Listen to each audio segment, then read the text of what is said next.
उत्तराखंड राज्य स्थापना का मना रहा रजत जयंती वर्ष। प्रधानमंत्री देंगे 8,140 करोड़ रुपए से अधिक की विकास परियोजनाओं की सौगात।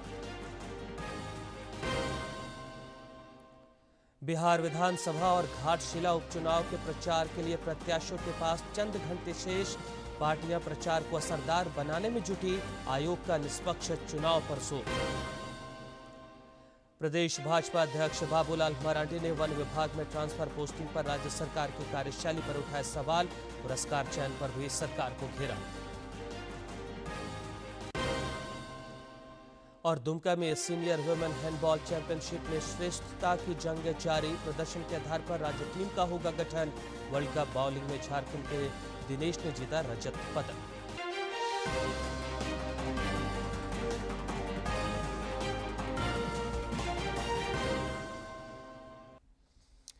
नमस्कार, खबरें झारखंड में आपका स्वागत है। मैं हूं रियाज आलम और अब समाचार विस्तार से। देवभूमि उत्तराखंड आज अपनी स्थापना की 25वीं वर्षगांठ मना रहा है। प्रधानमंत्री नरेंद्र मोदी देहरादून में आयोजित रजत जयंती समारोह में शामिल होंगे और 8,140 करोड़ रुपए की विभिन्न विकास परियोजनाओं की सौगात देंगे।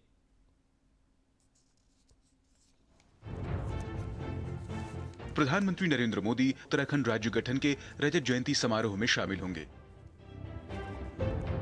पीएम देहरादून में स्मारक डाक टिकट जारी करेंगे। साथ ही राज्य विकास से जुड़ी 8,140 करोड़ रुपए से अधिक की परियोजनाओं का शुभारंभ और शिलान्यास करेंगे। 2 लाख करोड़ से भी ज्यादा की योजनाएं यहाँ धरातल पर गतिमान है।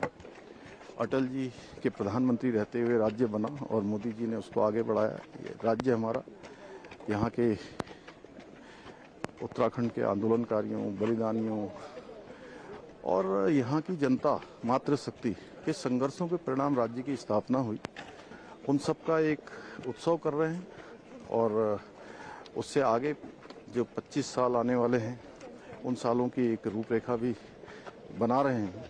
पीएम जिन परियोजनाओं का उपहार देंगे वो जलापूर्ति, विद्युत, सौर ऊर्जा और खेल ढांचे से जुड़ी हैं। पीएम कई अन्य क्षेत्रों से जुड़ी परियोजनाओं का भी शुभारंभ और शिलान्यास करेंगे। महत्वपूर्ण प्रोजेक्ट्स हैं worth hundreds of crores across the departments. उनका शिलान्यास और लोकार्पण भी प्रस्तावित है। इसके अतिरिक्त भी और भी कई सारे हमारे इवेंट्स हैं जो लाइंड अप हैं। तो उम्मीद है कि इससे हमारे स्टेट को, आमजन को बहुत long term impact, long term benefit होगा। प्रधानमंत्री देहरादून से पीएम फसल बीमा योजना के तहत 28,000 से अधिक किसानों को भी सहायता राशि जारी करेंगे। उत्तराखंड स्थापना के 25 साल पूरे होने पर राज्य अपनी रजत जयंती समारोह मना रहा है, जिसमें देवभूमि उत्तराखंड प्रधानमंत्री नरेंद्र मोदी का आगमन हो रहा है। यह कार्यक्रम न सिर्फ राज्य की संस्कृति को संजोएगा, बल्कि राज्य को सतत विकास के मॉडल बनाने में भी मददगार साबित होगा। कैमरा पर्सन विकास और सहयोगी भास्कर के साथ मैं उर्मिलेश भट्ट, डीडी न्यूज, देहरादून। पड़ोसी राज्य बिहार में विधानसभा चुनाव के दूसरे और अंतिम चरण का प्रचार चरम पर है। प्रत्याशियों के पास अब प्रचार के लिए चंद घंटे शेष हैं। शाम 5 बजे तक प्रचार का शोर थम जाएगा। बिहार विधानसभा चुनाव के दूसरे चरण का प्रचार आज शाम 5 बजे थम जाएगा और इसके बाद प्रत्याशी घर घर जाकर लोगों से अपने हक में वोट करने की अपील करेंगे। और इस चरण में मंगलवार को 20 जिलों की 122 विधानसभा सीटों पर वोट डाले जाएंगे। बता दें कि राज्य में पहले चरण में 121 सीटों पर 6 नवंबर को मतदान हुआ था। 14 नवंबर को मतगणना होगी। दूसरे चरण में 1,302 उम्मीदवार मैदान में हैं, जिनकी किस्मत का फैसला 3.7 करोड़ से अधिक मतदाता करेंगे। और इस चरण में पश्चिम और पूर्वी चंपारण, शिवहर, सीतामढ़ी, मधुबनी, सुपौल, अररिया, किशनगंज, पूर्णिया, कटिहार, भागलपुर, बांका, कैमूर, रोहतास, अरवल, जहानाबाद, औरंगाबाद, गया, नवादा एवं जमुई जिलों के कुल 122 विधानसभा क्षेत्रों में मतदान होगा। झारखंड में घाटशिला का समर जीतने के लिए सभी पार्टियां प्रचार को असरदार बनाने में जुटी हैं। एनडीए और इंडी गठबंधन के नेताओं के अलावा प्रत्याशी खुद भी जनता से संपर्क साधकर समर्थन मांग रहे हैं। इस उपचुनाव में कुल 13 प्रत्याशी अपनी किस्मत आजमा रहे हैं। अपने भाग्य विधाताओं को आकर्षित करने के लिए सभी उम्मीदवार प्रचार और जनसंपर्क अभियान में खूब पसीना बहा रहे हैं। उपचुनाव को लेकर चुनाव प्रचार आज शाम 5 बजे समाप्त हो जाएगा। फिर वोटरों की बारी होगी। इधर भाजपा के प्रदेश अध्यक्ष बाबूलाल मरांडी ने मुसाबनी के बलियागोंडा पंचायत में जनसभा को संबोधित किया और एनडीए प्रत्याशी को प्रचंड मतों से विजय बनाने का आह्वान किया। इस दौरान कई लोगों ने भाजपा की सदस्यता ग्रहण की। उपचुनाव को लेकर आरोप प्रत्यारोप भी तेज है। प्रदेश भाजपा के पूर्व अध्यक्ष दिनेशानंद गोस्वामी और पूर्व सांसद गीता कोड़ा ने घाटशिला में प्रेस वार्ता कर राज्य सरकार पर तीखा प्रहार किया। उन्होंने सरकार पर जनता से वादा खिलाफी का आरोप लगाया, साथ ही क्षेत्र में मूलभूत सुविधाओं की कमी और महिला सुरक्षा के मुद्दे पर सरकार को घेरा। अभी 2 महीना पहले मिला, इसीलिए ये सरकार पूर्णतः युवा विरोधी है, किसान विरोधी है, महिला विरोधी है और विकास कुछ नहीं करती। इसीलिए जो मैंने शुरुआत किया उसी को मैं कंक्लूड करूंगा। पूरे चुनाव अभियान में झामुमो के नेता विकास के नाम से वोट नहीं मांग पा रहे। विकास किया ही नहीं तो विकास के नाम से क्या वोट मांगे। सरकार में महिलाओं का सम्मान तो नहीं हो रहा है, महिलाओं का अपमान ही हो रहा है। महिला सम्मान में आज लगातार नाम काटे जा रहे हैं। इस पर भी एक बार बताए सरकार कि भाई क्यों काटे जा रहे हैं।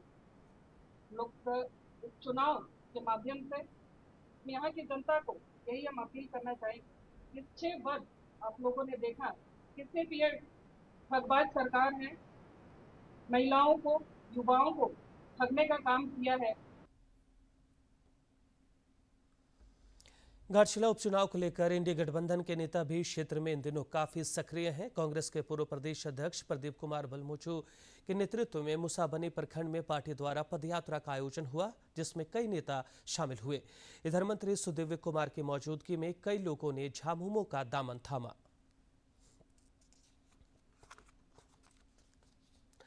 घाटशिला उपचुनाव के लिए 11 नवंबर को मतदान होगा, जबकि वोटों की गिनती 14 नवंबर को कराई जाएगी। इधर निष्पक्ष और सुचारू मतदान के लिए आयोग मुस्तैद और तत्पर नजर आ रहा है। प्रचार अवधि समाप्ति के बाद घाटशिला विधानसभा क्षेत्र में बाहरी राजनीतिक दलों के नेताओं और कार्यकर्ताओं के ठहरने को प्रतिबंधित कर दिया गया है। ईवीएम डिस्पैच और रिसीविंग टीम तथा मतदान के दिन कंट्रोल रूम में प्रतिनियुक्त कर्मियों और पदाधिकारियों को भी जरूरी निर्देश दिए गए हैं। उपचुनाव को लेकर प्रेक्षक की उपस्थिति में व्यय लेखा जांच भी हुई। क्षेत्र में स्वीप के तहत मतदाता जागरूकता कार्यक्रम भी आयोजित किए जा रहे हैं। प्रदेश भाजपा अध्यक्ष बाबूलाल मरांडी ने वन विभाग में ट्रांसफर पोस्टिंग को लेकर राज्य सरकार की कार्यशैली पर सवाल उठाए हैं। उन्होंने आज एक सोशल मीडिया पोस्ट में कहा कि राज्य में एक तरफ जहां 8 प्रशिक्षु IAFS अधिकारी वेटिंग फॉर पोस्टिंग में हैं, वहीं दूसरी तरफ एक अधिकारी 5 महत्वपूर्ण पदों पर विराजमान है। श्री मरांडी ने कहा कि धनबाद उपायुक्त आदित्य रंजन के 2 पद संभालने की तर्ज पर वन विभाग में भी एक IAFS अधिकारी सवा आलम अंसारी, जमशेदपुर सरायकेला और दलमा में DFO तथा जमशेदपुर और चाईबासा में CF जैसे 5 महत्वपूर्ण पदों पर आसीन हैं। उन्होंने कहा कि दिलचस्प बात यह है कि DFO के तौर पर वे राशि खुद खर्च कर रहे हैं और खर्च की गई राशि का CF के तौर पर सुपरविजन खुद ही कर रहे हैं। एक अन्य सोशल मीडिया पोस्ट में श्री मरांडी ने पुरस्कार चयन के मामले में भी सरकार को घेरा। दिल्ली में राष्ट्रीय शहरी सम्मेलन का आयोजन हुआ। आवासन और शहरी कार्य मंत्री मनोहर लाल ने उद्घाटन सत्र को संबोधित करते हुए कहा कि शहरीकरण विकसित भारत का मार्ग प्रशस्त करेगा। उन्होंने इस बात पर जोर दिया कि देश का शहरी परिवर्तन नागरिक केंद्रित, समावेशी और टिकाऊ होना चाहिए।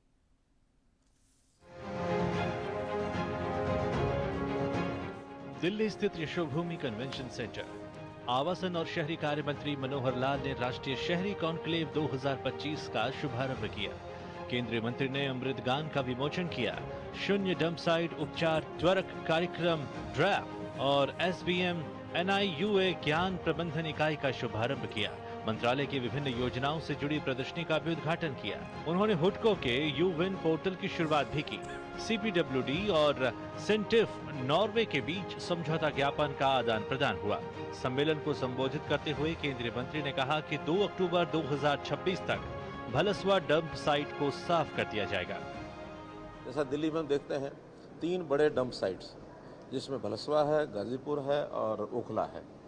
तो ऐसे डंप साइट्स को रेमिडिएट करने के लिए एक नई योजना बनाई गई है, जिसमें अभी हमने 3000 करोड़ रुपया ग्रांट जो है हमने सैंक्शन कर दी है। दिल्ली की जो भलसवा साइट है वो अडॉप्ट की है और उसमें उस समय 45 लाख मीट्रिक टन ये जो कूड़ा है वो इकट्ठा है, जिसके अंदर अच्छी गति से वहाँ रेमिडिएट होना शुरू हो गया है। इस 1.25 महीने में 5 लाख मीट्रिक टन उसमें कम हुआ है, आज लगभग 40 लाख मीट्रिक टन है। और इसी गति से अगर हम बढ़ते रहेंगे तो आने वाले 2 अक्टूबर 2026 तक वो साइट एकदम क्लियर होगी।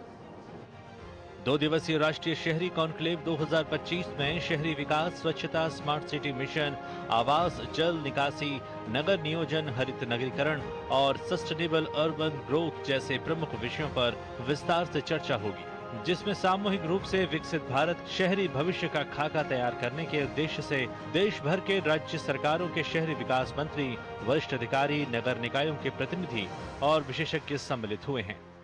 मोबिलिटी प्लान है, चाहे स्वच्छ भारत मिशन है, PMAY है, या शहरों के इंफ्रास्ट्रक्चर का विषय है, पानी का विषय है, बिजली का विषय है, जो भी व्यक्तियों की सुविधाएं होती हैं, नागरिक की सुविधाएं, उन सब के ऊपर जितने वर्टिकल है सब पर विचार करते हैं। इस बार की थीम सतत शहरी विकास और शासन रखा गया है। यह कॉन्क्लेव राज्यों के बीच अनुभवों के आदान प्रदान और शहरी विकास की नीति निर्माण प्रक्रिया को और सशक्त बनाने का एक महत्वपूर्ण अवसर है। Chandrashekhar, DD news. राजधानी रांची के हरमो मैदान में हैंडलूम एक्सपो लोगों के आकर्षण का केंद्र बना हुआ है। 5 नवंबर से शुरू हुआ यह एक्सपो 24 नवंबर तक चलेगा। राज्य के हरमो मैदान में चल रहे हैंडलूम एक्सपो में विभिन्न राज्यों के 150 से अधिक शिल्पकारों और उद्यमियों ने अपने स्टॉल लगाए हैं। मेले में खादी और हैंडलूम के आकर्षक परिधानों के अलावा सुंदर फर्नीचर, घरेलू उपयोग की चीजें, श्रृंगार सामग्रियां, बच्चों के खिलौने और खाने पीने की चीजें उपलब्ध हैं। आयोजक मंडल के संजीव तिवारी ने बताया कि हैंडलूम एक्सपो के माध्यम से प्रधानमंत्री नरेंद्र मोदी के मंत्र वोकल फॉर लोकल तथा शिल्पकारों को बढ़ावा देने की कोशिश की जा रही है। माननीय प्रधानमंत्री नरेंद्र भाई मोदी जी और हमारे माननीय मुख्यमंत्री माननीय हेमंत सोरेन जी की जो एक अवधारणा है, जो विकास है, इसके लिए हमारे माननीय प्रधानमंत्री महोदय के द्वारा एक अलग से कौशल विकास का मंत्रालय भी निर्धारित किया गया है। और हमारे जो मुख्यमंत्री जी की जो एक अवधारणा है कि गांव का विकास होगा तो राज्य का विकास होगा, राज्य का विकास होगा तो देश का विकास होगा। और जो विभिन्न महिला स्वयं सहायता समूह की जो हमारी महिलाएं हैं, उनके द्वारा उत्पाद हैं, उनके उत्पादों को खरीदें और हमारे देश के आर्थिक विकास में, और हमारे जो एक हम लोग की परिकल्पना है कि स्वदेशी बजाय स्वदेशी खरीदो और स्वदेशी बनाओ, स्वदेशी खरीदो और देश को बचाओ, इसकी अवधारणा को मूल रूप में। धन्यवाद। एक्सपो में कश्मीर के ताजे सूखे मेवे भी उपलब्ध हैं। इस स्टॉल के संचालक ने बताया कि ग्राहकों से अच्छा रिस्पांस मिल रहा है। हम पहला प्रोग्राम है यहाँ पे रांची में, तो हमने ड्राई फ्रूट्स आपने बहुत सारे देखे होंगे, तो हमने जो खास ड्राई फ्रूट मंगवाए हैं रांची के लोगों के, खासतौर मुरादाबादी के, जहाँ पे भी मेला लगता है हमारा जो ड्राई फ्रूट रहता है बिल्कुल एकदम ताज़ा, साफ और शफाफ रहता है। मेले में केरल और तमिलनाडु के पापड़ और मोटे अनाजों से बनी मिठाइयां भी मौजूद हैं। मेले में आ रहे लोग इन मिठाइयों का स्वाद चखना नहीं भूलते। Kerala royal family sweet and Tamil Nadu rice papad sir. Royal family sweet माने हलवा बोलते हैं इसको। कई तरीके से फलों की जूस गाढ़ा करके उसका प्यूरी बना के उसमें जागरी माने जो है गुड़ डाल के बना देते हैं। वो अपनी ये जो है एग्जीबिशन के लिए हमने स्पेशली तैयार करके लाया है और सब बड़े खुशी से लेते भी है और खा के बड़े आनंद लेके ये मेला घूम के चले जाते हैं। 20 दिवसीय एक्सपो में हर वर्ग की पसंद का ख्याल रखा गया है। वस्त्र, आभूषण और रोजमर्रा की चीजें तो हैं ही, स्वादिष्ट व्यंजनों और बच्चों के लिए मनोरंजन की भी यहाँ व्यवस्था है। यहाँ देश के कई अलग अलग राज्यों की कला संस्कृति का भी संगम दिख रहा है, जो एक भारत श्रेष्ठ भारत की सुंदर झलक है। रांची से अवधेश गौतम की रिपोर्ट। रांची में पुलिस का मादक पदार्थों के तस्करों पर कड़ा पहरा है। गुप्त सूचना पर पुलिस ने स्थानीय हरमो मैदान में छापेमारी कर ब्राउन शुगर की खरीद बिक्री करते 2 आरोपियों को धर दबोचा। इनके पास से 84 पुड़िया में करीब 9 ग्राम ब्राउन शुगर बरामद किया गया।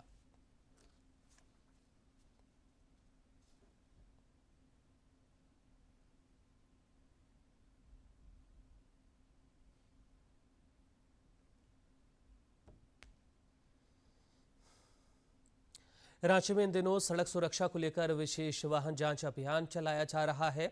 इस दौरान पुलिस यातायात नियमों का सख्ती से अनुपालन सुनिश्चित कराने पर जोर दे रही है। साथ ही कागजातों की भी जांच की जा रही है।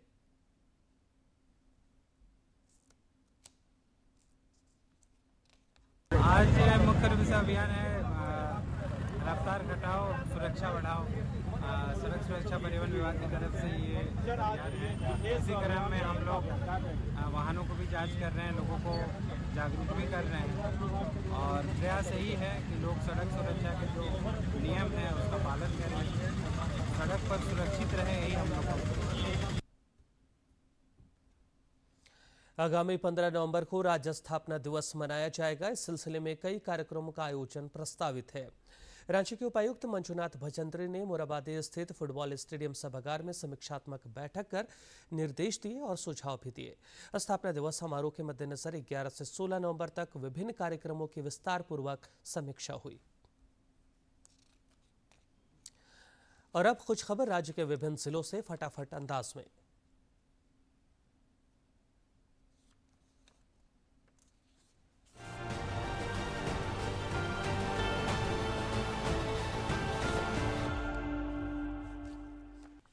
रांची के दरभंगा हाउस स्थित 2 दिवसीय सतर्कता महोत्सव सफलतापूर्वक संपन्न हुआ।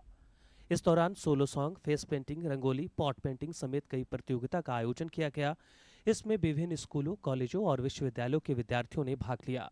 समापन समारोह के दौरान विजयी प्रतिभागियों को सम्मानित किया गया। धनबाद मंडल में रेलवे की ओर से मेगा टिकट जांच अभियान चलाया गया। इस दौरान टीटी ने 1080 यात्रियों को बिना टिकट यात्रा करते पकड़ा। इस दौरान कुल 6,19,800 रुपए जुर्माना वसूल किए गए और यात्रियों को टिकट के साथ यात्रा करने की हिदायत दी गई। बोकारो में तंबाकू मुक्त युवा अभियान 3.0 के तहत सिविल सर्जन डॉक्टर अभय भूषण प्रसाद के निर्देश पर डॉक्टर राजेंद्र प्रसाद स्कूल रानीपोखर की ओर से जागरूकता रैली निकाली गई। इस दौरान बच्चों ने हाथों में तख्तियां लेकर तंबाकू के दुष्प्रचार से लोगों को अवगत कराया और तंबाकू का उपयोग न करने का संदेश दिया। झारखंड राज्य स्थापना दिवस समारोह की तैयारियों को लेकर उपायुक्त शशि प्रकाश सिंह ने जिला के विभिन्न अधिकारियों के साथ बैठक की। उपायुक्त ने बताया कि इस अवसर पर run for Jharkhand, street dance, सांस्कृतिक जत्रा मेला, पेंटिंग प्रतियोगिता, झांकियों की प्रदर्शनी, नियुक्ति पत्र वितरण, परिसंपत्ति वितरण तथा शिलान्यास कार्यक्रम जैसे विविध कार्यक्रम होंगे। धनबाद के उप विकास आयुक्त सादात अनवर ने प्रखंड स्तर के विभिन्न पदाधिकारियों के साथ बैठक कर झारखंड राज्य स्थापना दिवस की तैयारियों को लेकर बैठक की। उन्होंने सभी को कार्यक्रम को भव्य बनाने के लिए अधीनस्थ पदाधिकारियों से आपसी समन्वय बनाकर काम करने के निर्देश दिए। Federation of Jharkhand chamber of commerce and industries की ओर से रांची के चैम्बर भवन में 3E एम्प्लॉयमेंट, एम्पावरमेंट और इकोनॉमिक ग्रोथ पर कार्यशाला का आयोजन किया गया। कार्यक्रम में उद्योग विशेषज्ञों, उद्यमियों और विभिन्न संस्थानों के प्रतिभागियों ने हिस्सा लिया तथा रोजगार सृजन, महिला उद्यमिता, विकास और ग्रामीण कौशल संवर्धन के माध्यम से वस्त्र निर्माण के क्षेत्र में नए अवसरों पर चर्चा की। लोहरदगा उद्यान कार्यालय की ओर से कैरो प्रखंड के उत्का ग्राम में 3 दिवसीय मधुमक्खी पालन प्रशिक्षण कार्यक्रम का आयोजन किया गया। प्रशिक्षण कार्यक्रम के दौरान उपायुक्त डॉक्टर ताराचंद शामिल हुए और किसानों का हौसला बढ़ाया। इस दौरान उन्होंने 16 किसानों के बीच मधुमक्खी छत्ता, मधुमक्खी बॉक्स, मधु निकासी यंत्र एवं अन्य सामग्री का वितरण किया। उत्तरी छोटा नागपुर प्रमंडल के आयुक्त पवन कुमार 1 दिवसीय दौरे पर बोकारो पहुंचे। उपायुक्त अजयनाथ झा ने उनका स्वागत किया और पुलिस के जवानों ने उन्हें गार्ड ऑफ ऑनर दिया। उन्होंने राजस्व एवं भूमि सुधार विभाग के अंतर्गत भूमि अभिलेखों और किराएदार धारक अभिलेखों के रखरखाव से संबंधित कार्यशाला में भाग लिया। इस कार्यशाला में जिला स्तर के विभिन्न अधिकारी मौजूद रहे।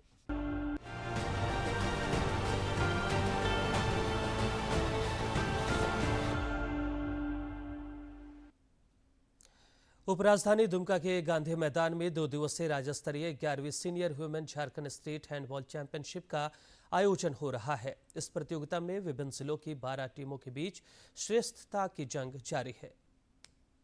उपराजधानी दुमका में इस 2 दिवसीय राज्य स्तरीय senior women Jharkhand state handball championship में 12 टीमों की 144 महिला खिलाड़ी हिस्सा ले रही हैं। प्रतियोगिता का उद्घाटन करते हुए दुमका सांसद नलिन सोरेन ने खिलाड़ियों का हौसला बढ़ाया। खेल बहुत ही जरूरी है, स्पोर्ट्स बहुत जरूरी है और इसमें हम सबों को और विशेषकर नौजवान साथी को भाग लेना चाहिए, क्योंकि स्वस्थ तभी ठीक रहेगा आपका जब आप स्पोर्ट्स में भाग लें, स्पोर्ट्स में भाग लेंगे तो निश्चित रूप से आपका स्वास्थ्य भी ठीक रहेगा। तो दुमका जिला खेलकूद संघ के सचिव उमाशंकर चौबे ने बताया कि इस प्रतियोगिता के आधार पर झारखंड सीनियर महिला हैंडबॉल टीम बनेगी जो राष्ट्रीय प्रतियोगिता में प्रदेश का प्रतिनिधित्व करेगी। ऐसा है कि ये महिलाओं का स्टेट चैंपियनशिप है, सीनियर महिलाओं का, और ये प्रतियोगिता 2 दिन चलेगी। आज शुरू हुई और कल शाम में इसका समापन है। इसमें कुल 12 टीमें भाग ले रही हैं, जिसमें कुल लगभग 144 खिलाड़ी इसमें आए हुए हैं इस टूर्नामेंट में भाग लेने के लिए। और ये जो टूर्नामेंट है, इस टूर्नामेंट के आधार पर जो है ये सिलेक्शन भी है। इसमें जो लड़कियां सिलेक्ट होंगी, हमारे ऑफिशियल्स भी झारखंड के यहाँ आए हुए हैं, वो देख रहे हैं। अच्छे जो खिलाड़ी होंगे उनका सिलेक्शन भी यही होना है, और वो टीम जो बनेगी वो स्टेट की, झारखंड स्टेट की टीम बनेगी और वो नेशनल में भाग लेने के लिए जाएगी। इस अवसर पर बच्चों ने सांस्कृतिक कार्यक्रम की प्रस्तुति दी तथा खेल के क्षेत्र में उल्लेखनीय योगदान करने वाले खिलाड़ियों को सम्मानित किया गया। दुमका से आर.के. नीरद की रिपोर्ट। मलेशिया में वर्ल्ड कप बाउलिंग में झारखंड के दिनेश कुमार ने रजत पदक जीतकर देश और राज्य का मान बढ़ाया है। इस प्रतियोगिता में रूपा रानी तिर्की महिला एकल वर्ग में 6ठे स्थान पर रहीं। इन दोनों खिलाड़ियों ने शानदार प्रदर्शन किया और वर्ल्ड कप में ओवरऑल रैंकिंग में भारत 5वें स्थान पर रहा। राज्य के चाईबासा में बीते दिनों थैलेसीमिया पीड़ित बच्चों को HIV संक्रमित रक्त चढ़ाने के बाद स्वास्थ्य महकमा सजग नजर आ रहा है।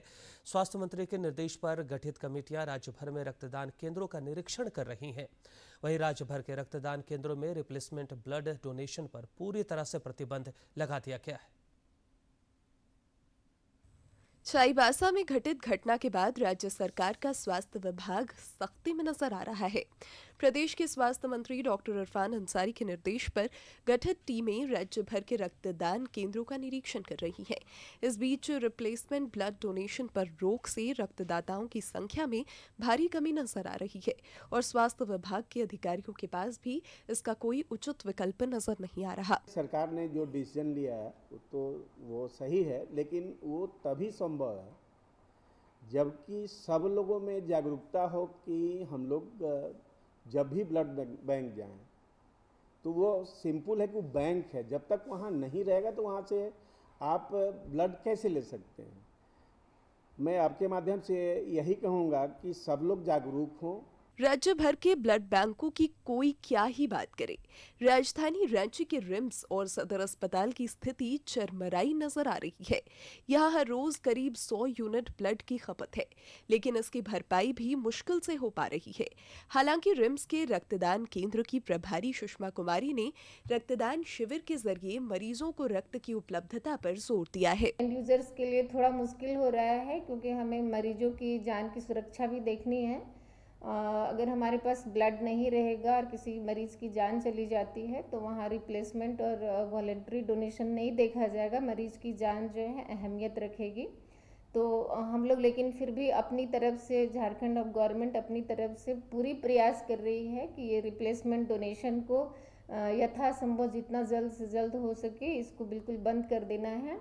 वहीं रांची सदर अस्पताल के सर्जन डॉक्टर अजीत कुमार ने लोगों को स्वैच्छिक रक्तदान के लिए प्रेरित किया है और उन्होंने कहा कि रक्तदान करने से स्वास्थ्य लाभ होता है। रक्तदान से कोई हानि नहीं है, इनफैक्ट फायदा ज़्यादा है, पहला चीज़। दूसरा है कोई भी ब्लड या ब्लड कंपोनेंट फैक्ट्री में अभी तक नहीं बनता है। जो भी ब्लड बैंक वाले ब्लड अवेलेबल कराते या कंपोनेंट वो कहीं से डोनर देते हैं। हमारे जो कैंप्स चलते हैं या जो खुद से लोग आके स्वेच्छा से देते हैं, तभी वही ब्लड हम लोग डिस्ट्रीब्यूट करते हैं। बीते कई वर्षों से नियमित रूप से रक्तदान कर रहे और रक्तदान शिविरों के आयोजन में सहयोग कर रहे युवा समाज सेवी अतुल गेरा ने भी स्वैच्छिक रक्तदान के प्रति लोगों को जागरूक किया है और उन्होंने रक्तदान शिविरों में जाकर लोगों से रक्तदान करने की अपील की है। तो अब क्या हो रहा है कि अब एज अ मैंडेट जो नेशनल ब्लड पॉलिसी का ऑब्जेक्टिव है कि लोगों को अफोर्डेबल एक्सेसिबल कैसे हो ब्लड, तो ये जो दायित्व है, जो रिस्पॉन्सिबिलिटी है, वो फिक्स किया जा रहा है। कभी भी ऐसा कोई परिवर्तन होता है तो एक बार लोगों को ऐसा लगता है, लेकिन ये तो पहले से ही शॉर्ट था। लोग तो खुद अपने डोनर या ब्लड खुद लेके जा रहे थे, ब्लड बैंक सिर्फ जांच कर रहा था। अब वो व्यवस्था होगी कि ब्लड बैंक अस्पताल जो उस ब्लड को प्रिस्क्राइब कर रहा है वो पूरा एफर्ट करेगा कि पेशेंट को बेड साइड ब्लड मिले। रक्तदान और ब्लड बैंक को लेकर राज्य सरकार सचेत जरूर नजर आ रही है। साथ ही रक्त की समुचित आपूर्ति के लिए योजनाएं भी बनाई जा रही है। लेकिन अचानक रिप्लेसमेंट ब्लड डोनेशन पर रोक लगाए जाने से ब्लड बैंकों के स्टॉक्स में कमी आई है। मरीजों को ससमय समुचित रक्त की आपूर्ति के लिए सरकार को ठोस योजना बनाने की जरूरत है, ताकि रक्त की कमी के कारण कोई अप्रिय घटना ना घटित हो। डीडी न्यूज के लिए सहयोगी विकास के साथ प्रणय प्रबोध की रिपोर्ट। राज्य में सर्द हवाओं की वजह से ठंड में लगातार वृद्धि हो रही है। रांची स्थित मौसम विज्ञान केंद्र ने बताया कि अगले 2 दिनों के दौरान न्यूनतम तापमान में धीरे धीरे 2 से 4 डिग्री सेल्सियस तक की और गिरावट हो सकती है। आगामी 14 नवंबर तक सुबह के समय कुहासे के हालात रह सकते हैं। हालांकि आकाश मुख्यतः साफ रहेगा और मौसम के शुष्क रहने की उम्मीद है। पिछले 24 घंटे के दौरान खूंटी में न्यूनतम तापमान 9.6 डिग्री सेल्सियस रिकॉर्ड किया गया, जो राज्य में सबसे कम रहा। और अब जानते हैं किन बातों के लिए इतिहास के पन्नों में आज का दिन खास है। 9 नवंबर साल 1947 में जूनागढ़ रियासत का भारत गणराज्य में विलय हुआ। आजादी वाले दिन ही जूनागढ़ के नवाब मोहम्मद महाबत खान तृतीय ने पाकिस्तान में विलय का निर्णय लिया।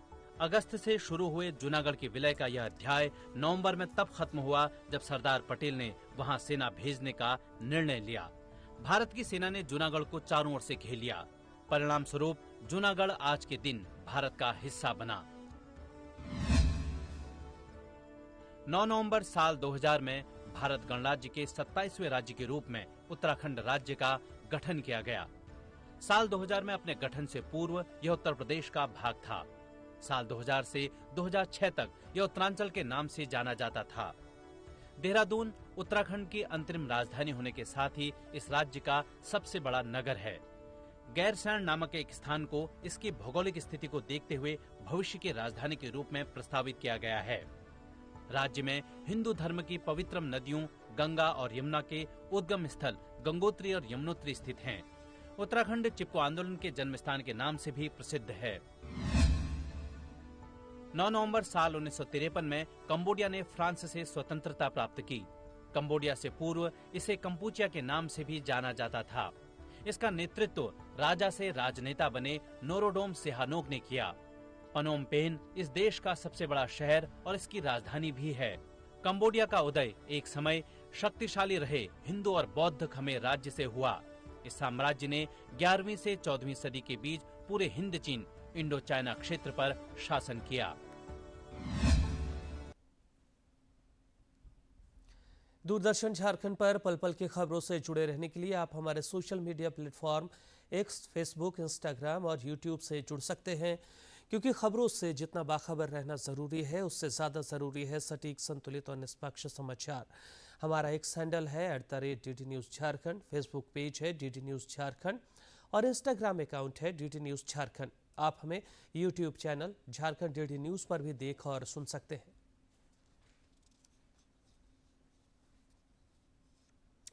और अंत में मुख्य समाचार।